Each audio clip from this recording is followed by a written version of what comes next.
Hello, it's Ben Recap again. Today, I'm going to explain a 2004 action horror movie starring Hugh Jackman who is by the name Van Helsing. Sit back and enjoy. Please like, share and subscribe to our channel. In 1887 Transylvania, Dr. Victor Frankenstein creates a monster with the aid of Count Dracula, who reveals that he intends to use the creature for his own evil plans. Dracula kills the doctor as a mob of villagers storms the castle. His assistant Igor escapes, but the villagers chase the monster to an old windmill and set it ablaze. The villagers are scared off by Dracula and his brides, who witness the monster and the doctor's research apparently destroyed by the fire. 1 year later, Van Helsing has been ordered by the Knight of the Holy Order to capture a giant named Mr. Hyde, who has murdered 22 people and eaten their livestock. Van Helsing orders him to surrender, but Mr. Hyde refuses and slams Van Helsing away. He gets up on his feet only to see the giant charging towards him. He cuts the giant with his tojo blades. The giant gets furious and traps Van Helsing in a large bell. He lifts the bell and Van Helsing cuts the giant's left arm off. This angers him more and he takes Van to the top of the church and throws him down.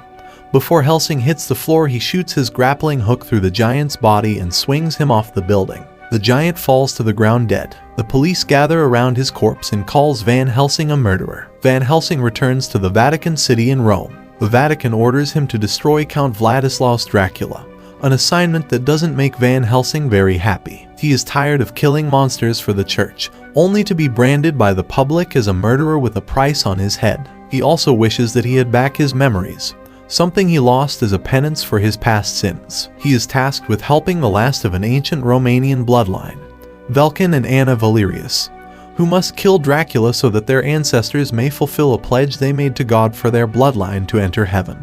The Valerius family is running out of time, and the church is committed to saving their souls. Karl, a friar, provides him aid and weapons designed to kill a vampire. They take off for Transylvania. Van Helsing's arrival in Transylvania is not well met, as Transylvanians don't like strangers. As Princess Anna challenges their business there, Van Helsing notices 3 harpies flying towards them. They are Dracula's 3 brides, Alira, Marischka, and Verona. It's obvious that they are trying to nab Anna. In fact, they succeed in carrying her off several times, but Van Helsing manages to get her back. He finally destroys Marischka by dipping his crossbow in holy water before shooting her with a dart. Oddly, the villagers are angry with Van Helsing for killing Marischka. They explain that the vampires only kill 1 or 2 a month to satisfy their needs. Now, thanks to him, they will kill more out of revenge. Dracula isn't happy about it either. Not only is he now short 1 bride, but a year ago, after setting up Victor Frankenstein with his own laboratory, the villagers set Frankenstein's monster on fire, and Dracula needed the monster in order to give life to his offspring. Then, just a few days ago, Velkin Valerius destroyed Dracula's werewolf with a silver bullet, although it cost Velkin his life when the werewolf grabbed him just before he fell over a steep cliff. Grateful that Van Helsing saved her life and destroyed Marischka, Anna takes Van Helsing and Karl back to the castle where the Valerius family has lived for hundreds of years following Dracula's human death. That evening, Anna wants to go out vampire hunting, but Van Helsing, preferring to wait until daylight, sprays her with knockout spray. When Anna later awakens, the halls are dark and Van Helsing is nowhere to be found. Still, someone is there. It's a werewolf, but not just any werewolf. It's her brother, Velkin. Apparently, Velkin was bitten by the werewolf on the way down, survived the fall, and now he is a werewolf, too. When the moon suddenly goes behind a cloud, Velkin changes from werewolf back to himself just long enough to warn Anna. Then the moon comes out, and he changes back into a werewolf and lunges at her. Van Helsing appears and fires a shot at Velkin, but he leaps out the window. Van Helsing follows. Just when Van Helsing gets a clear shot at Velkin, Anna stops him to let him know that Dracula supposedly has a cure for werewolfism. Van Helsing agrees to help Anna look for the antidote and try to save her brother. Velkin's trail leads them to Castle Frankenstein, where Dracula, Igor, and the Dwergi have strapped Velkin to Dr. Frankenstein's machine and are trying to harness his life energy to animate Dracula's babies. Lightning strikes and Velkin's life force flows into the baby vampires who start to hatch. Thousands of them. Van Helsing starts shooting at them. Dracula gets really mad and starts attacking Van Helsing. Van Helsing stabs Dracula with the silver stake, but it doesn't work. Alira, Verona, and the babies fly into the village so that the brides can teach the babies how to feed. Suddenly, all the vampire babies start to explode. The animation hasn't been successful. Dracula orders Velkin to kill Van Helsing and Anna. In their escape from Castle Frankenstein, Anna and Van Helsing fall into a subterranean cave where the Frankenstein monster has been hiding. Van Helsing shoots him with a tranquilizer dart but refuses to kill him because he can sense that the monster is not evil. Before he passes out, the monster explains that he is the key to Dracula's research, that he is the one thing that Dracula needs in order to bring life to his brood. Even though the last hatchlings died, Dracula has thousands more waiting birth, he says. Suddenly, they notice that they are being watched by Velkin. Knowing that Dracula will soon know their whereabouts, Van Helsing tries to take the Frankenstein monster back to Rome for protection.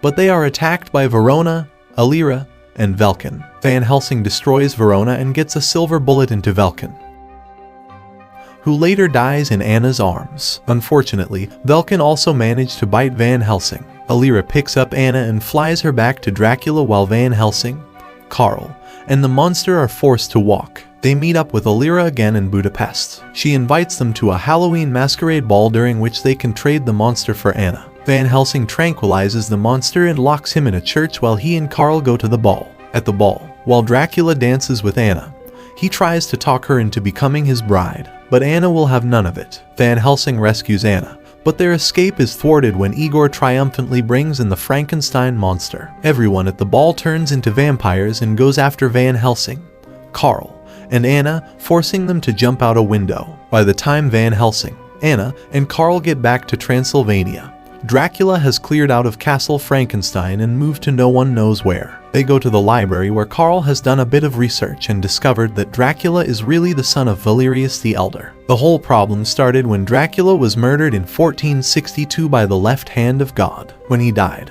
Dracula made a covenant with the devil and was given a new life that could only be sustained by drinking blood. That's when Valerius the Elder went to Rome and bargained away his family's right to enter heaven until he killed Dracula. Dracula being his son, however, Valerius was unable to kill him, so he banished him to an icy fortress through a door with no means of escape, until the devil gave wings to Dracula. So where is this door? Anna reveals that her father spent hours staring at a particular picture. Perhaps that picture holds the key to the door. On the door is an inscription in Latin which Karl tries to read but cannot finish because a piece is missing. Van Helsing remembers the scrap of picture that Cardinal Ginette gave him before he left Rome. Sure enough, it fits. When they read the inscription aloud, the picture changes into a mirror which allows them to walk through into the snowy fortress which is Dracula's true castle. They enter a long hallway in which the ceiling and walls are lined with pods containing vampire offspring waiting to be animated. They also see the Frankenstein monster encased in a block of ice with only his head sticking out. The monster sees Van Helsing and tells him that Dracula does have a cure for werewolfism. Van Helsing wonders why Dracula would have an antidote. Karl remembers seeing another painting that showed a werewolf killing a vampire. Now it all becomes clear. Only a werewolf can kill Dracula, and Van Helsing is scheduled to turn into one tonight at the stroke of midnight. The plan is to let Van Helsing transform and kill Dracula, and then Anna and Karl can inject him with the antidote at the last minute. While Van Helsing goes in search of Dracula, Anna and Karl force Igor to lead them to the antidote. Igor shows them a syringe stored in a jar of viscous liquid. Indeed, it is the antidote, but before they can retrieve it, Igor locks them in the room.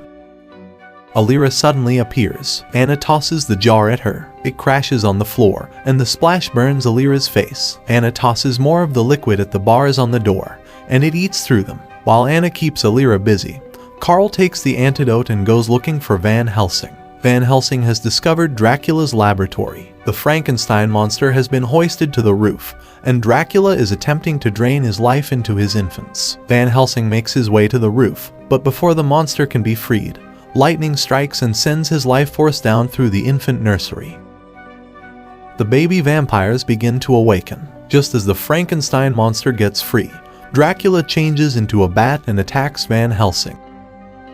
The monster is struck again by a bolt of lightning that sends him flying over the edge of the roof. On his way down, he manages to grab onto a cable and knock Igor off the bridge where he's been chasing Karl with a cattle prod.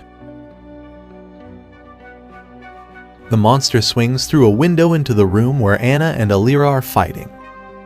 As the monster holds Alira at bay, Anna uses the cable to swing back to the laboratory. On the way, Karl tosses her the antidote. Alira catches up with Anna. While Alira gloats about how she's going to drink Anna's blood, Anna grabs a spike and thrusts it through Alira's heart. Just then the clock strikes midnight. Van Helsing changes into a werewolf and attacks Dracula. Just as Van Helsing has Dracula by the throat, the moon goes behind a cloud and Van Helsing changes back into himself. Dracula takes this moment to inform Van Helsing that it was he who murdered Dracula back in 1462. Suddenly, the moon comes back out. Van Helsing turns into a werewolf again and chews up Dracula's neck. Dracula crumbles into dust, as do all of his baby vampires. At that moment, Anna runs into the room with the antidote. Van Helsing leaps at her. Carl also arrives and opens the silver stake, ready to plunge it into Van Helsing. But Anna was successful. She injected the antidote into Van Helsing just before she died. And Van Helsing is returning to himself. Van Helsing and Carl hold a cremation for Anna at sea. The monster departs by raft, and Helsing sees Anna's spirit reuniting with her family in heaven. Van Helsing and Carl ride off into the sunset together. Thanks for watching. If you liked the video, please subscribe and turn on bell notifications. See you later.